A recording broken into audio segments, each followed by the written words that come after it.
Avez-vous déjà remarqué quelque chose d'étrange? Pendant plus de 2000 ans, à travers des siècles d'histoire, à travers la guerre, la réforme, le renouveau et la révolution, il y a eu un rôle qui s'est tenu comme le siège spirituel le plus puissant du monde chrétien, la papauté, le pape. Mais voici la question dont personne ne parle vraiment. Pourquoi n'y a-t-il jamais eu de pape asiatique? Pas un seul, pas dans toute l'histoire de l'Église, pas même proche. Parlons-en. Voici quelque chose auquel la plupart des gens ne prennent jamais vraiment le temps de réfléchir. Il y a environ 1,3 milliard de catholiques dans le monde aujourd'hui, oui, milliard avec un M. Cela représente près d'une personne sur 6 sur Terre qui s'identifie comme catholique, c'est énorme, non? Mais voici où ça devient intéressant. Plus de 12% de ces catholiques vivent en Asie. Laissez ça vous pénétrer un instant. Nous parlons de plus de 160 millions de personnes. 160 millions d'âmes, 160 millions d'hommes, de femmes et d'enfants qui prient, qui adorent, qui croient, juste là, en Asie. Maintenant, ce n'est pas une note de bas de page, ce n'est pas une anecdote dans l'histoire de l'Église. Ce n'est pas un petit sous-groupe caché dans les coins de la carte. C'est une partie massive, florissante, vibrante de l'Église catholique mondiale. Ils ne sont pas sur la touche, ils ne sont pas émergents. Ils sont là, ils ont été fidèles. Ils contribuent au cœur battant du christianisme depuis des générations. Pensez juste aux Philippines, un pays où le catholicisme est tissé dans le tissu de la vie quotidienne. Du moment où un enfant naît jusqu'à celui où il est enterré, la foi est au centre de tout. Procession dans les rues, prières avant les repas. Les cloches des églises résonnent dans les villes au lever du soleil. Ce n'est pas juste une religion là-bas, c'est une identité. Puis il y a l'Inde.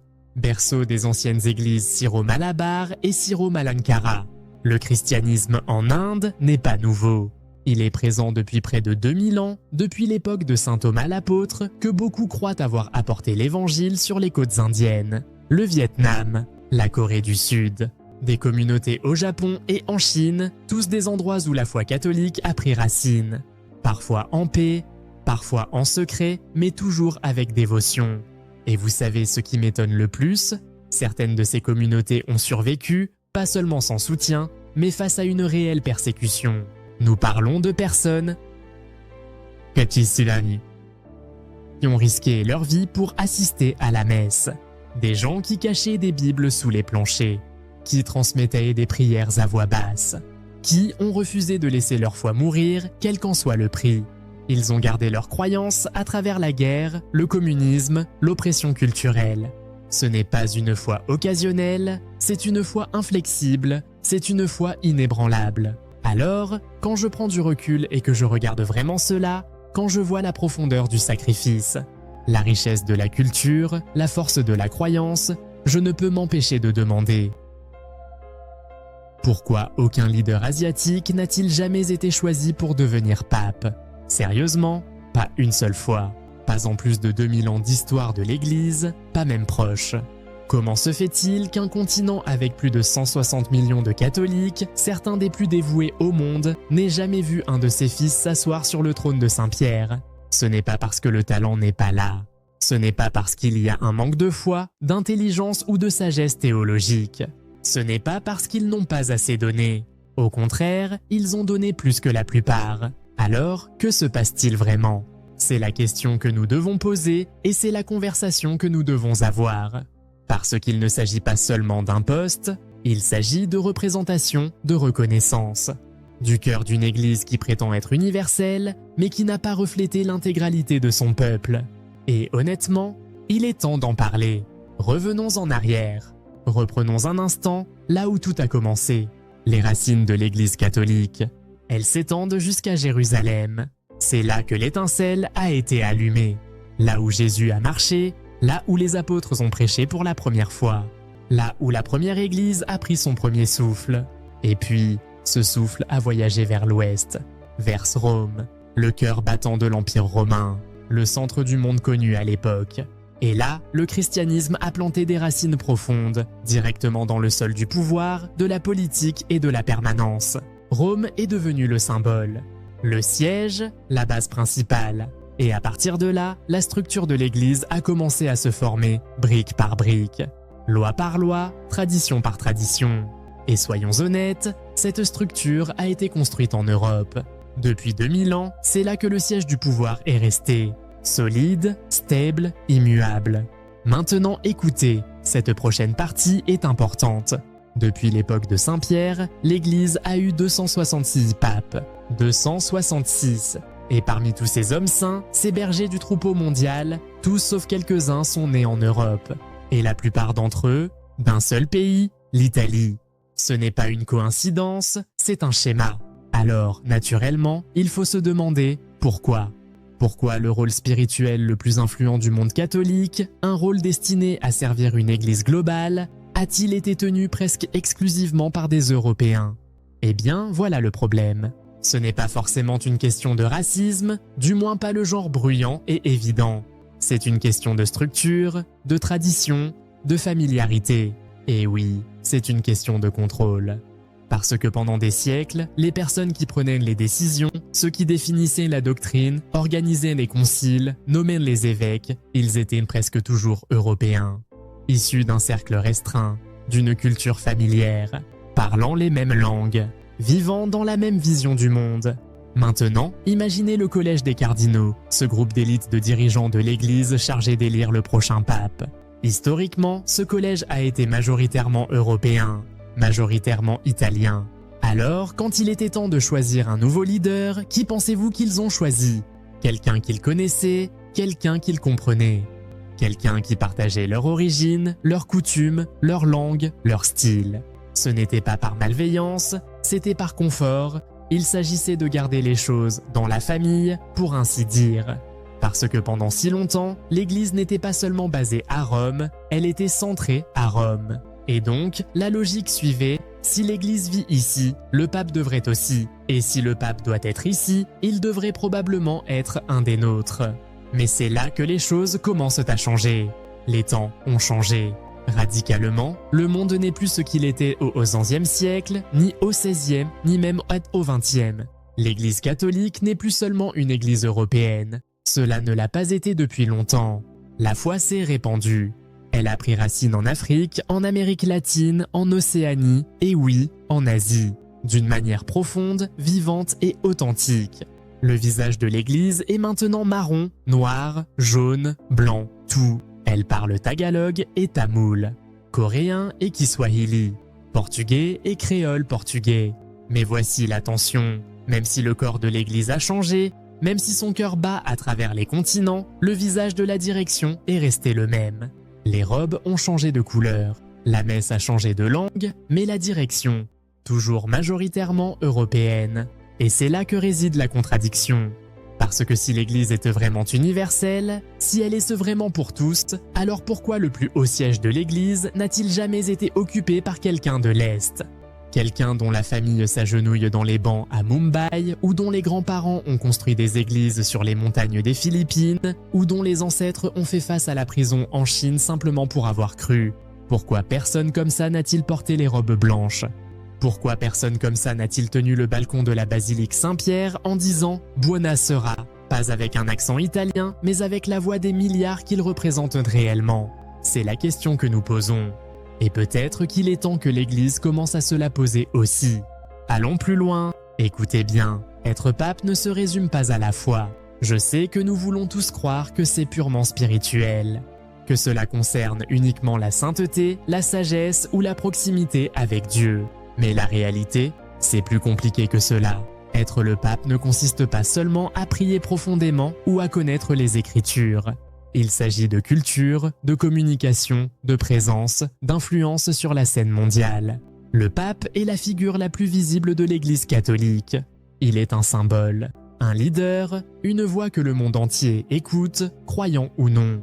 Et maintenant, imaginez avec moi un pape asiatique. Peut-être vient-il du Vietnam, de l'Inde ou de la Corée du Sud. Il apparaît sur le balcon de la basilique Saint-Pierre. Le monde entier le regarde. Et quand il parle, ce n'est pas la cadence italienne familière. Ce n'est pas l'intonation européenne raffinée. C'est un accent marqué, peut-être en latin, peut-être en italien, mais clairement pas ce à quoi les gens sont habitués. Soyons honnêtes, le monde le prendrait-il au sérieux? What the media? Les médias? L'ancienne garde européenne, celle qui façonne la tradition de l'Église depuis des siècles, l'accueillerait-elle pleinement?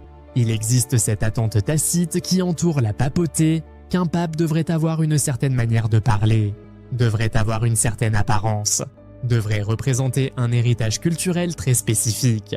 Et ne tournons pas autour du pot, cet héritage n'a jamais inclus la culture asiatique. Malgré toute la beauté et la sagesse des traditions asiatiques, malgré la fidélité, l'endurance, la dévotion, ces valeurs ne correspondent pas aux attentes qu'on place sur un pape. Car dans de nombreuses cultures asiatiques, notamment au Japon, en Chine, en Corée, en Inde, il existe un système de valeurs profondément ancré autour de l'humilité, la déférence, l'identité collective plutôt que la lumière personnelle. On vous apprend à respecter les aînés, à éviter les confrontations, à laisser vos actions parler plus fort que vos mots. Mais le rôle du pape, c'est l'inverse. Il exige de la visibilité, du charisme, une communication mondiale. Il vous demande de diriger avec audace, de vous tenir au premier plan, de parler au nom de plus d'1 milliard de personnes, d'attirer l'attention dans les conférences de presse, les salles politiques et sur les scènes mondiales. Ce n'est pas juste une force tranquille, c'est une force publique. Et peut-être, juste peut-être, qu'il existe un véritable décalage culturel entre ce que la papauté moderne exige et les vertus que de nombreux leaders asiatiques ont appris à incarner. Ce n'est pas que le talent manque. Croyez-moi, il est bien présent. Il y a des théologiens brillants, des évêques visionnaires, des hommes saints avec un cœur en or et un esprit façonné par des décennies de service et de sacrifice. Mais le problème, la scène n'a pas été construite pour eux. Elle valorise un style différent, une voix différente, un parcours différent. Donc même lorsqu'un leader asiatique gravit les échelons, même lorsqu'il fait ses preuves encore et encore, il est souvent ignoré pour le rôle suprême. Non pas parce qu'il n'est pas digne, mais parce qu'il ne rentre pas dans le moule. Et cela, c'est quelque chose que nous devons examiner, quelque chose que nous devons remettre en question. Parce que peut-être que le problème ne vient pas des leaders asiatiques. Peut-être que le problème vient de la plateforme elle-même, une plateforme qui n'a pas encore fait de place à un nouveau type de voix. Parlons maintenant de ceux qui sont choisis. Pour devenir pape, un homme doit être un catholique de sexe masculin et baptisé, ordonné prêtre et le plus souvent évêque ou cardinal, et voilà le hic. Le nombre réel de papables est très restreint. Actuellement, il y a plus de 130 cardinaux et seule une fraction d'entre eux sont asiatiques. Alors comment y entrer? Il faut des connexions, de la reconnaissance, des soutiens de figures haut placées dont la plupart sont encore européennes. C'est une échelle. Et comme beaucoup d'échelles, elle est inclinée. Les leaders asiatiques progressent souvent sur le plan spirituel, mais politiquement, ils se heurtent à un plafond. Mais tout n'est pas sombre. Il y a eu des signes d'espoir. Luis Antonio Tagle, un cardinal des Philippines, a été qualifié de papabile, un candidat potentiel à la papauté. Il est charismatique, profondément respecté, multilingue. Et devinez quoi? Il a été nommé par le pape François lui-même à un poste de direction important à Rome. Ce n'est pas juste un symbole, c'est un tournant. Et puis il y a le cardinal Oswald Gracias, originaire d'Inde, une autre voix forte venue de l'Est. Alors oui, le changement est peut-être lent, mais il n'est pas impossible. L'Église est désormais mondiale, et le visage du leadership doit en être le reflet. Pensez-y, un pape asiatique serait une révolution. Pas seulement à cause de la race ou de la géographie, mais à cause de ce que cela dirait à des millions de croyants. Cela dirait « tu as ta place, ta culture compte, ton point de vue n'est pas de second rang ». Cela inspirerait une nouvelle génération de catholiques asiatiques à diriger, à s'exprimer, à rêver grand. Et peut-être, juste peut-être, cela guérirait des siècles de silence. Alors pourquoi n'y a-t-il jamais eu de pape asiatique? Parce que les systèmes ne changent pas d'eux-mêmes. Parce que la tradition est un gardien puissant. Parce que parfois, les gens n'osent pas poser les vraies questions. Mais le monde change, et l'Église doit changer avec lui. La foi qui a autrefois traversé les continents doit maintenant franchir les barrières de la représentation. Parce que le corps du Christ, il n'est pas seulement européen, il n'est pas seulement latino-américain. Il est asiatique, il est africain, il est mondial. Et il est temps que le leadership reflète cette vérité. Si cela vous a fait réfléchir, si cela vous a ouvert les yeux, alors ne laissez pas la conversation s'arrêter ici. Abonnez-vous pour d'autres contenus puissants et qui font réfléchir. Aimez cette vidéo si vous pensez qu'il est temps que de nouvelles voix s'élèvent. Commentez ci-dessous, pensez-vous que nous verrons un pape asiatique de notre vivant? Et surtout, partagez ceci avec quelqu'un qui a besoin d'entendre que son histoire, ses origines et sa foi comptent. Parce que ce n'est pas juste de l'histoire, c'est l'avenir. Et peut-être, juste peut-être, que cet avenir nous ressemble un peu plus à tous.